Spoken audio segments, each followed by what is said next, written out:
Offence register currently. Yes. गुन्हा register Chavan साहेब, गुन्हा register झालेला आहे, अज्ञातावर झालेला असेल, परंतु त्याला नक्की शोधून काढण्यामध्ये पोलिसांना यश येईल ही माझी खात्री आहे. सर 48 तासात आरोपी मिळतील का? कारण ते रत्नागिरीतलेच असू शकतात, कारण रत्नागिरीच्या बाहेर गेलेले नाहीये, त्यामुळे 48 तासाची त्यांनी प्राणीमित्राने मॅडम, माझी विनंती आहे की अशा पद्धतीचे प्रश्न चुकीचे आहेत.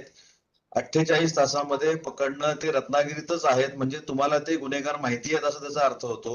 त्याच्यामुळे मला असं वाटतं की जर रत्नागिरीत असतील किंवा रत्नागिरीच्या बाहेर पण असतील तर त्यांना शोधून काढण्याची जबाबदारी पोलिसांची आहे.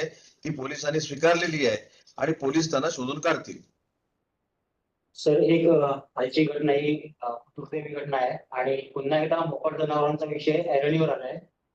आजही रत्नागिरी शहरामध्ये किंवा रत्नागिरीच्या आजूबाजूच्या ग्रामपंचायती आहेत, त्या ग्रामपंचायतीकडून येणारी गुरं आहेत ती सर्रास शहराकडे येत असतात. यापूर्वी आपण नगरपालिकेकडून पोनवाडाचा प्रकार उद्योगनगर आपण केलं होतं, परंतु आज तो पोनवाडा पूर्णपणे रिकामा आहे. गुरं, मोकाट गुरं सर्व रस्त्यावरती आहेत आणि त्यातूनच असे प्रकार घडत असतात. त्यासाठी आपण काय करणार आहात? मला असं वाटतं की जसं प्रशासनाकडनं आपण अपेक्षा करतो की उन्हाळ गुरांवर कारवाई करावी, तसं मालकांमध्ये सुद्धा आपल्या वतीनं अवेअरनेस करणं गरजेचं आहे की आपली गुरं शेतीची कामं झाल्यानंतर रस्त्यावर सोडू नये. त्यांना अन्नधान्य जे काय पाहिजे ते आपल्या घरातच गोठ्यामध्ये घालावं, हे देखील आपल्या सगळ्यांनी एकत्र येऊन अवेअरनेस क्रिएट करणं गरजेचं आहे. आणि म्हणून मला असं वाटतं की आम्ही एक प्रयोग करून बघितला, पण प्रयोग करून बघितल्यानंतर ज्यावेळी प्राणी मित्र येऊन त्याची चौकशी करा म्हणून मागणी करतात, त्यांच्यावर कारवाई करा म्हणून मागणी करतात, त्यावेळी प्रशासनाची पंचायत होते. जिल्हाधिकाऱ्यांनीच पुढाकार घेऊन अशा पद्धतीच्या 1 एकर जागेमध्ये हा करण्याचा प्रयत्न केला होता. परवा 3-4 दिवसापूर्वी ज्यावेळी मी रत्नागिरीमध्ये होतो त्यावेळी गुंदेजांना मी बोलवून घेतलेलं होतं. त्यांना देखील मी विचारलं होतं की हे आपण मोठ्या स्केलवर करू शकतो का. त्यांनी देखील मला हेच सांगितलं की तक्रारी होतात, तक्रारी झाल्यानंतर आमच्या बाबतीमध्ये देखील शंका व्यक्त केली जाते. मग शंका व्यक्त केल्यानंतर एनजीओने देखील काय करावं. म्हणून माझी विनंती आहे की आपण हे काम जे आहे ते सगळ्यांनी एकत्र येऊन केलं पाहिजे. हा काही राजकीय आखाडा नाही आहे की ह्याच्यामुळं कापलं, ह्याच्यामुळं नाही कापलं, ह्याच्यामुळं गुरं बाहेर पडली, त्याच्यामुळं नाही. हा राजकीय आखाडा नाही. तर माझं म्हणणं आहे की हे सांघिक काम, लोकप्रतिनिधी, आपला चौथा स्तंभ आणि प्रशासन असं जर एकत्र झालं तर मला असं वाटतं की याच्यातनं मार्ग निघू शकतो. सर, या संदर्भात भाजपचे जिल्हाध्यक्ष राजेश सावंत यांनी एक नगर परिषदेला निवेदन दिलंय. आयरे नामक व्यक्ती आहेत, ते गुरं सांभाळायला तयार आहेत. अद्याप नगर परिषदेने निर्णय दिला नाहीये, कारण पावसाळ्याची 4 महिने म्हणाले ते चारा देऊ शकतात का नगर परिषद, आतापासून ती सगळी गुरं सांभाळायला ते तयार आहेत. भाजपाचे जिल्हाध्यक्ष राजेश सावंतांनी असं प्रपोजल जर आणलं असेल तर पत्रकार परिषदेतनच मी जिल्हाधिकाऱ्यांना सूचना करतो की पत्रकार परिषद संपल्यानंतर बाबर सिंहना बोलून घ्यावं आणि आयरे नामक जर माणूस गुरं सांभाळायला तयार असेल त्याला त्याची परवानगी द्यावी. मॅडम, विषय संपला. येस सर, ते विषय आहे सर आता. आणि लॉ अँड ऑर्डरचे जे विषय आहे, जे काल जे घटना घडलेली आहे सर, त्यांच्या सुद्धा एसपी, ॲडिशनल एसपी आणि लोकल जे पोलीस अधिकारी आहे त्यांच्यासोबत आता या प्रेस कॉन्फरन्स नंतर मीटिंग आहे सर. त्यामध्ये लॉ अँड ऑर्डरचा इश्यू आणि हे जे मोकळे जानवर जे आहे रस्त्यांवर, हे दोन्ही इश्यूचे सर आज आपण सोल्युशन देऊ सर. No problem sir. पण आता सध्या आताच्या क्षणाला लॉ अँड ऑर्डरची काय परिस्थिती आहे सर? करंटली सर जे FIR आहे सर, ते आपली भारतीय न्याय संहिता कलम 299, 325, 238 अन्वय आहे सर. आणि त्यानंतर सर महाराष्ट्र प्राणी संरक्षण अधिनियम 1976, त्यामध्ये कलम 5, 5A, 5B आणि 9 या अंतर्गत सर गुन्हे दाखल केलेले आहेत सर. सिन्स आपल्याला एक्झॅक्टली माहिती नाही की कोण हे केलेलं आहे, तर त्यामुळे सर हे अज्ञात आरोपी असा उल्लेख आहे सर. आता बाकी जे आता करंट स्टेटस असा आहे सर, मी SP साहेबांसोबत आता व्हॉट्सअपवर थोडा माहिती घेतलं. तो करंट स्टेटस असा आहे की ते कोर्टच्या ऑर्डरसाठी ते वेट करत आहे. आय थिंक सर बाई आमच्या मीटिंग सुरू व्हायच्या पूर्वी ते कोर्टच्या ऑर्डर आपल्याला प्राप्त होतील. नाही, याच्यामध्ये मला जिल्हाधिकारी साहेब पत्रकारांच्या समोरच एक सूचना अशी करायची आहे की काल हा प्रसंग घडल्यानंतर माझ्या व्हॉट्सअपवर देखील अनेक वेगवेगळ्या पद्धतीच्या बातम्या आल्या म्हणजे त्या सोशल मीडियाच्या काही चॅनलवरनं असतील, त्याच्यानंतर प्रायव्हेट लोकांनी टाकलेल्या असतील, कार्यकर्त्यांनी पाठवल्या असतील. त्या 3 बातम्यांचा मी तुम्हाला उल्लेख करतो. पहिली जी बातमी आली ती बातमी अशी आहे की रस्त्यावरच हे वासरू मारलं गेलं आणि जाणीवपूर्वक ते मुंडकं त्या ठिकाणी टाकलं गेलं. ही पहिली बातमी होती. त्याच्यानंतर दुसरी बातमी होती की अमुक अमुक ठिकाणी हे कापलं गेलं, त्याचं धड एकीकडे आहे आणि मुंडकं एकीकडे, अशी बातमी आली. आणि तिसरी जी बातमी आली ती अशी आली की गोमांसाची हत्या करत असताना जे गोमांस आणलं गेलं त्याच्यातलं मुंडकं हे बाहेर पडलं म्हणून ते रस्त्यावर पडलं. आणि म्हणूनही माझं म्हणणं सगळ्यांनाच असं आहे की जोपर्यंत अशा संवेदनशील प्रकारामध्ये 100% खात्री होत नाही तोपर्यंत स्वतःचं मत बनवू नये. ज्यावेळी स्वतःचं मत चुकीचं ठरतं ते मग लॉ अँड ऑर्डर साठी कारणीभूत ठरतं. तर माझी जिल्हाधिकाऱ्यांना देखील सूचना आहे की खरी जी माहिती आहे अशा संवेदनशील प्रकारामधली ती पत्रकारांना दिली गेली पाहिजे आणि पत्रकारांमार्फत तशीच्या तशी ती जनतेपर्यंत पोहोचली पाहिजे. पशुवैद्यकीय अधिकाऱ्यांचं काय म्हणणं आहे त्याच्यामध्ये? सामंत साहेब. सर एस पी सामंत साहेब. साहेब डीजीपी मॅडमच्या VC मध्ये आहे, ते सुद्धा आता प्रेस कॉन्फरन्स मध्ये येत आहे सर. आणि आपण जे 3 ऑप्शन सांगितले सर त्यापैकी एक ऑप्शनचा उल्लेख आहे, पण तिन्ही ऑप्शनचे जे ऍक्शन जे घडलेलं आहे सर ते आम्ही फाइंड आउट करून त्या अनुषंगाने ऍक्शन घेऊ. सर आपण सूचना केल्याप्रमाणे मी सुद्धा फॉलोअप मध्ये आहे आणि SP साहेब सुद्धा फॉलोअप मध्ये आहे सर. आता मे बी आता जे वरिष्ठ अधिकारी आपल्याकडे येणार आहे त्यानंतर सर आम्ही परत आपल्याला ब्रीफ करू. पालकमंत्री चव्हाण साहेब महोदय, बोला. पशुवैद्यकीय अधिकाऱ्यांनी काल त्या घटनेची पाहणी केली होती. त्यातून त्यांनी काय निष्कर्ष काढलाय का की ते नेमकं काय झालं असावं? त्याच्या हत्या केली असेल किंवा काय अपघात असेल, काय असेल ते असेल? नाही चव्हाण साहेब, माझं याच्यामध्ये विनंती अशी आहे की संपूर्ण जोपर्यंत याची खातरजमा होत नाही, वैद्यकीय अधिकारी असू दे, पोलीस अधीक्षक असतील, जिल्हाधिकारी असतील, अजून यंत्रणा असेल, तोपर्यंत कोणीच याचं मत आपल्या स्वतःमार्फत बनवणं योग्य आहे असं मला वाटत नाही. कारण हा फार संवेदनशील विषय आहे. याच्यामुळे नुसता परिणाम जिल्ह्यावर नाही तर अन्य ठिकाणी देखील होऊ शकतो.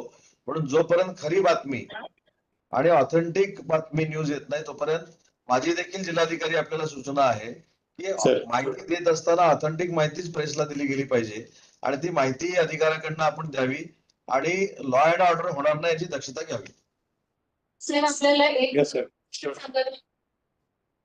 एक गोष्ट सांगायची आहे कालच्या ह्याच्यामध्ये की काल ज्या वेळेला ही सगळी घटना MIDCच्या परिसरात घडत होती, जमाव जमला होता, त्यावेळेला पोलिसांची तुकडी तिथे आली आणि त्या लोकांनाच त्यांनी कंट्रोल करायला सुरुवात केली. लोकांच्या भावना अशा आहेत की तुम्ही तिथे वेळ घालवण्यापेक्षा जर लगेचच त्या माणसांना पकडायला गेला असतात तर कदाचित ते आरोपी किंवा संशयित तिथे सापडले असते, ती गाडी सापडली असती. पण पोलिसांनी या सगळ्यामध्ये खूप ढिलाई केली आणि म्हणूनच हे सगळे लोक पळून जाण्यात यशस्वी झाले आणि आज अज्ञातावर गुन्हा दाखल करावा लागतोय. नाही, मला असं वाटतं मॅडम की नक्की ह्याच्यामध्ये आरोपीपर्यंत आपण पोहोचू, आरोपींना शोधून काढू. कुठेही कोण पळणार नाही एवढी यंत्रणा महाराष्ट्र पोलिसांची सक्षम आहे. आणि त्याच्यामध्ये आपलं रत्नागिरी पोलीस देखील आहे. हायवेवरचं CC फुटेज बघितलं जाईल, शहरात येणाऱ्या गाड्या बघितल्या जातील, सगळं आपण तपासून घेऊ. पण पोलिसांची देखील जबाबदारी असते की जमाव जमल्यानंतर कायदा आणि सुव्यवस्था होऊ नये, बिघडू नये यासाठी कदाचित त्यांनी प्रिकॉशन घेतली असेल. परंतु तिथं जाणीवपूर्वक त्यांना सोडण्यासाठी, आरोपींना सोडण्यासाठी जर काही केलं असेल तर त्याची देखील आपण चौकशी करू शकतो. त्याला काय फार मोठा इश्यू नाही. ते मी पालकमंत्री म्हणून देखील जिल्हाधिकाऱ्यांना सांगेन की का याच्यामध्ये पोहोचण्याला उशीर झाला, का असं झालं, त्याची आम्ही चौकशी करू. पण सध्या आपली प्रायोरिटी आणि प्राधान्यक्रम असा आहे की आरोपीला शोधून काढणं आणि ही प्रवृत्ती मुळापासून नष्ट करणं. आणि या प्रवृत्तीला मुळापासून नष्ट करण्यासाठी सरकार हे सोबत आहे. ज्यांनी हे कृत्य केलंय त्यांना कुठच्याही परिस्थितीमध्ये वाचवलं जाणार नाही, ही सरकारची आणि पालकमंत्री म्हणून माझी भूमिका आहे. मंत्री महोदय, काल रात्री जो घटना घडली ना, निलेश राणे पालकमंत्री महोदय. यांनी इशारा दिलाय की कायदा हातात घेण्याचा. लोकप्रतिनिधी कायदा हातात घेत असतील तर सर्वसामान्यांनी काय करावं? मॅडम, आता आपला विषय आरोपी पकडण्याचा आहे. निलेशजी जे बोलले असतील ते शेवटी त्यांच्या त्या भावना असतील, त्याच्यामुळे ताबडतोब त्याला आपण वेगळं वळण नको देऊया. त्यांनी त्यांची भूमिका मांडलेली आहे. ते कोकणातले एक आक्रमक नेते आहेत, त्याच्यामुळे त्यांच्या स्वभावाप्रमाणे त्यांनी ती भूमिका मांडलेली आहे. परंतु जर आरोपी आपण लवकरात लवकर पकडले तर ही वेळ पण येणार नाही ना. त्याच्यामुळे प्रशासनानं आरोपी लवकर पकडण्यामध्ये आपली एनर्जी वेस्ट करावी. आणि निलेश राणेंनी जी काही भूमिका मांडलेली आहे ही भूमिका प्रत्येकाचीच असू शकते, कारण जो प्रकार घडलेला आहे तो फार निंदनीय आहे आणि तसा प्रकार घडू नये हीच निलेश राणेंची भूमिका आहे. नाही साहेब, तो काल जेव्हा जी घटना घडली रात्री MIDC मध्ये, तेव्हा जवळजवळ तास किंवा 2 तास तिथे जमलेला जमाव आणि तिथे पोलीस अधिकारी म्हणजे शहरचे असतील, ग्रामीणचे असतील किंवा अन्य जे पोलीस तिथे अधिकारी होते त्यांचा चांगला संवाद सुरू होता. त्याच्यानंतर 10 वाजण्याच्या सुमारास ती राखीव तुकडी जिल्हा पोलिसांची आली. की अशी काय उतरले की जसे काय जमले होते ते सगळे आरोपी आहेत. अशा त्याने चव्हाण पद्धतीने साहेब त्यांनी माझ्याकडे ऐका. माझी एक विनंती हो. आहे. माझी एक विनंती आहे की मी मगासपासून ज्या गोष्टी सांगतोय त्या तुम्ही खऱ्या समजाव्या. अशी काय तुकडी उतरली आणि अशी काय त्यांनी केलं, ह्या काय होतं शब्दप्रयोगामुळे अजून थोडं लोकांच्या मनामध्ये पोलिसांनी काहीतरी केलं अशा पद्धतीची भूमिका येते. आपल्या सगळ्यांचं म्हणणं खरं असेल की बाबा आपल्याला जर आरोपी पकडायचा असेल तर आरोपी पकडण्याच्या दृष्टीनं आपण कार्यवाही केली पाहिजे आणि कारवाई केली पाहिजे. माझं म्हणणं हा जो काही प्रकार घडलाय हा आपल्या सगळ्यांमध्ये एकमत पाहिजे. मी मगाशी एक व्हिडिओ पण करून पाठवलेला आहे, त्याच्यामध्ये स्पष्ट असं म्हटलेलं आहे, मगाशी देखील सांगितलं की हे कृत्य कुणी केलंय, तो कुठच्या जाती धर्माचा आहे ह्याच्याशी वैयक्तिक सरकारचं काही घेणं देणं नाही. ज्यानं हे कृत्य केलेलं आहे, हे वाईट कृत्य केलेलं आहे, हे निंदनीय आहे, त्याच्यावर कारवाई करणं ही आपली प्रायोरिटी असली पाहिजे. त्याच्यामुळे मला असं वाटतं की पोलिसांनी काही चुका केल्या असतील तर पोलिसांना आपण जाब नक्की विचारू, पण पोलिसांनी आधी यांना प्रायोरिटीनं पकडलं पाहिजे ही पालकमंत्री म्हणून माझी भूमिका आहे आणि त्यांना तात्काळ जेलमध्ये टाकलं पाहिजे ही माझी भूमिका आहे. Yes. ठीक आहे. सखोल तपास झाला पाहिजे, कारण अशा घटना हे जेव्हा घडतात तेव्हा पूर्ण समाजाचं वातावरण बिघडतं आणि त्याच्यावर एकदम ठोस आणि कठोर कारवाई झाली पाहिजे. भविष्यात असं कधीच झालं नाही पाहिजे. हा, मी हेच सांगितलं की काल कोणा काही जर चूक झाली असेल तर त्याला नंतर आपण सगळ्यांनी एकत्र घेऊन त्याला काय सस्पेंड करायचं, त्याला काय करायचं त्याच्यावर निर्णय घेऊ. पण ही जी प्रवृत्ती आहे, जे काल घडलंय अशी कारवाई झाली पाहिजे की परत कोणाचं धाडस होता कामा नये असं कृत्य करायचं, ही माझी पालकमंत्री म्हणून माझी भूमिका आहे. त्याच्यामुळे मला असं वाटतं की माझा प्राधान्यक्रम काय आहे की कायदा आणि सुव्यवस्था न बिघडणं आणि काही करून लवकरात लवकर तो माणूस आहे त्याच्यावर पोलीस कारवाई करून जेलमध्ये जाणं, हा माझा पालकमंत्री म्हणून प्राधान्यक्रम आहे आणि त्या पद्धतीने मी सूचकांना दिलेला आहे. सर, याबाबत जी कलमं लावली आहेत ग्रामीण पोलीस स्टेशनमध्ये ती सक्षम आहेत असं आपल्याला वाटतं? आपल्यापर्यंत आली आहे का माहिती ती? मला असं वाटतं की त्याच्यावर कडक कलम लावली गेली पाहिजेत. मी खरोखरच तुमच्या एवढा कलमाचा विचार करणारा अजून केलेला नाही, परंतु पोलीस त्याच्यावर नक्की चांगली कलम लावतील, कडक कलम लावतील आणि पुन्हा याची पुनरावृत्ती होणार नाही याची दक्षता घेतील. सर, दुसरी गोष्ट अशी की MIDC मध्ये CCTV नाही आहेत. जे असतील ते खासगी त्या उद्योगांचे आहेत.